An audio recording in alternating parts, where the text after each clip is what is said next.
It is April 17th, 2025, 9:45 p.m., latitude 47, 8 miles, as the seagull flies from the Space Needle to this location.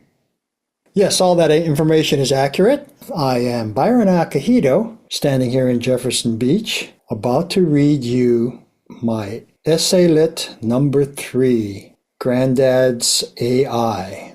This episode is titled The Butterfly Volcano. Here we go.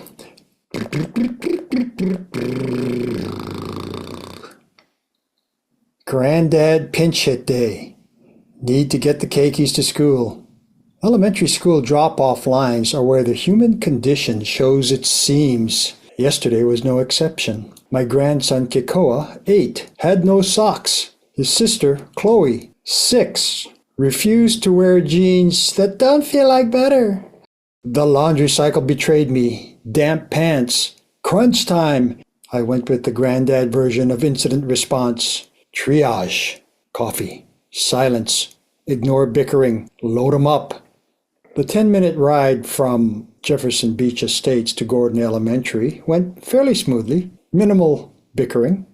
Now we're idling in the front of the drop-off car line at Gordon Elementary, where Miss Benjuda, the principal with purple streaks in her hair, guards the crosswalk like a benevolent Jedi. I'm taking note of the brake lights of the cars ahead of us, when Chloe lurches forward between the seats and says calmly, "Granddad, can you mix a butterfly with a volcano?" And there it is. Not a question, but a summons. I turn slowly. Chloe is stone-faced, eyes locked on the horizon like she's watching tectonic plates shuffle. My Samsung smartphone with the pocked screen shield is already in my hand. I've become that guy. And I click on the ChatGPT 4 small o icon, and I instinctively tilt the phone toward her. "Chloe, say that again to my AI." She does. "Mix a butterfly with a volcano." And Grassy, my over-eager $21 a month assistant who can scan the length and breadth of the interweb and cheerily answer any question I have in the blink of an eye, goes to work. She's my demoiselle for those Isaac Asimov fans out there. Grassy pulsates. Moments later, an image comes slowly into high relief. As I think back, seemingly it was in ultra slow motion. A massive butterfly, wings stretched wide, formed of cracked obsidian, glowing at the edges, the thorax pulsing with magma. It doesn't flutter, it hovers, morphing out of a black mountain, overflowing with glowing streams of molten lava. Silent, trembling. "That's it!" Chloe yells, just as Miss Benjuda gives the nod. The car doors open, the brake lights all go red in unison. Backpacks thump, waves goodbye, hugs. Seconds later, they race up the walkway, oblivious to Granddad. But I'm frozen in the car, staring at this image on my phone, knowing full well what I'm looking at. It's not just the output to a spontaneous prompt, not just the work product of a 6-year-old's wild imagination.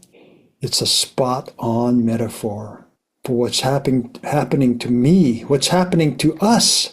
The butterfly is invention, grace, naive delight. The volcano is infrastructure, consequence, pressure, built over centuries, now overflowing.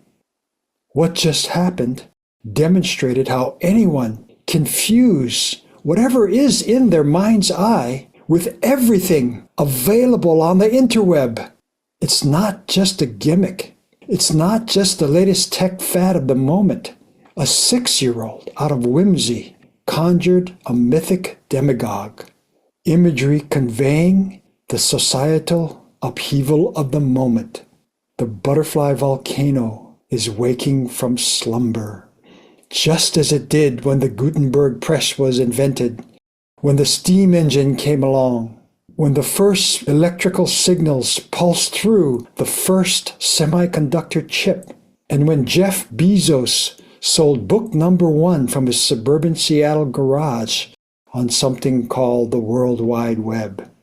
And this is what the AI-boosted digital revolution looks like. A butterfly volcano, wings of fire, patterns of chaos, something ancient erupting through something fresh and innocent. Beep, beep, beep, beep, beep, beep, beep, beep.